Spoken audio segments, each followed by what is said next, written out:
This is a toy spot on the Marvel Universe Iron Spider-Man.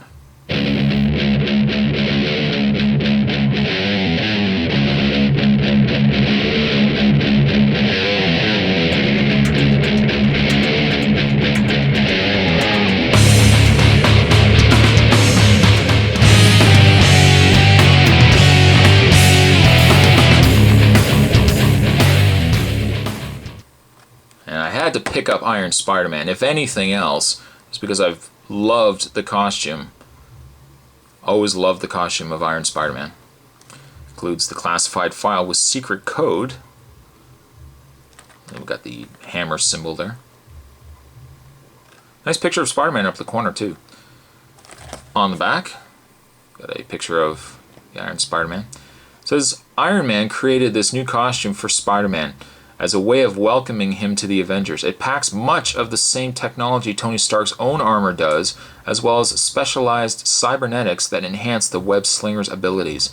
Spider-Man wore this armor with pride until the superhero Civil War drove him underground, forcing him to abandon it.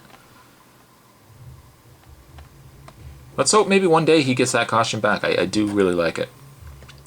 The other figures in this wave is we've got Winter Soldier, we've got Skrull Soldier, we've got Mary Jane Watson. Collect them all. Down below we've got Norman Osborn.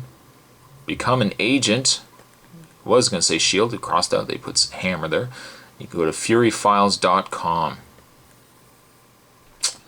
So let's not wait any longer. Let's get this package opened up and we will have a look at the Iron Spider-Man. Stay tuned. And I've currently got Iron Spider-Man on his display stand. As you can see, if I just take him off his display stand, it comes with the standard Marvel Universe display stand with the number of the figure as well as the name of the figure, Iron Spider-Man. I do like the fact that they all have, they're all starting to come out with stands. Like, not really just Marvel Universe, but in general, G.I. Joes and everything else, they're coming with display stands. Some of the lines aren't still doing it. I wish the G.I. Joes would get, well, the G.I. Joe's getting them, but, you know, some of the other figures still don't have display stands. So I hope it's going to be an ongoing trend that all 3 and 3/4 inch figures all do come with these, because definitely nice for display and to help these guys stand. So just put that down and we'll have a look at the Iron Spider-Man. It's a pretty good figure. I find the coloring is slightly off. As you can see, he's kind of got a lighter red at the top of his head.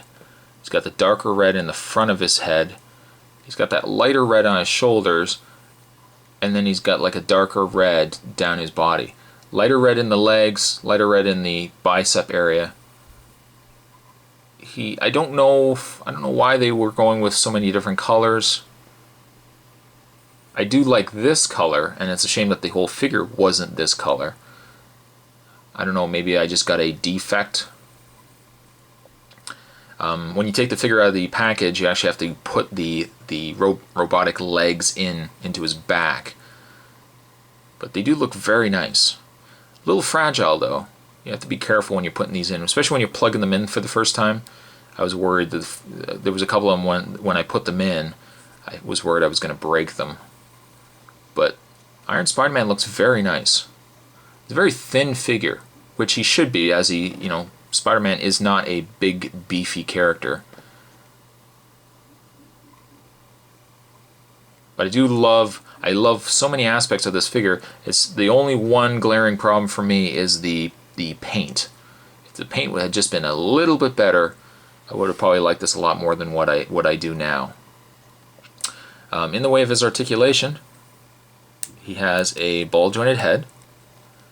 He has ball-jointed shoulders. You can rotate the bicep, you bend the elbow, you rotate the hand. You can bend them. I kind of have to move around the legs here. You can rotate at the mid-torso or upper torso. No waist articulation, but you can bend the legs back and forth, in and out. You bend the legs 2 points in the knee, or bend the knees at 2 points. And you can rotate the foot, and you can bend it up and down. But a very, very nice figure. The legs, there is no articulation in these legs, but they've got the, as you say, I just pull it out there. The legs themselves actually are mounted in via a ball joint. So you do get some, not a lot, but you do get some articulation. So you can kind of move the legs, you know, any which way that you want within reason. Kind of move them forward if you want. But a nice solid figure. He's a tad fragile. I mean, he does feel light. So you kind of have to be careful with him. And the legs, I think, are an issue. Be careful that you don't accidentally break them. But Iron Spider-Man is very nice. I am glad I picked him up. I am certainly glad as well if I can get him onto his display stand. I am glad actually that he got distracted by the phone. I am glad the fact that they do come with a display stand, because a character this small and this thin, you probably would need a display stand to pose him properly.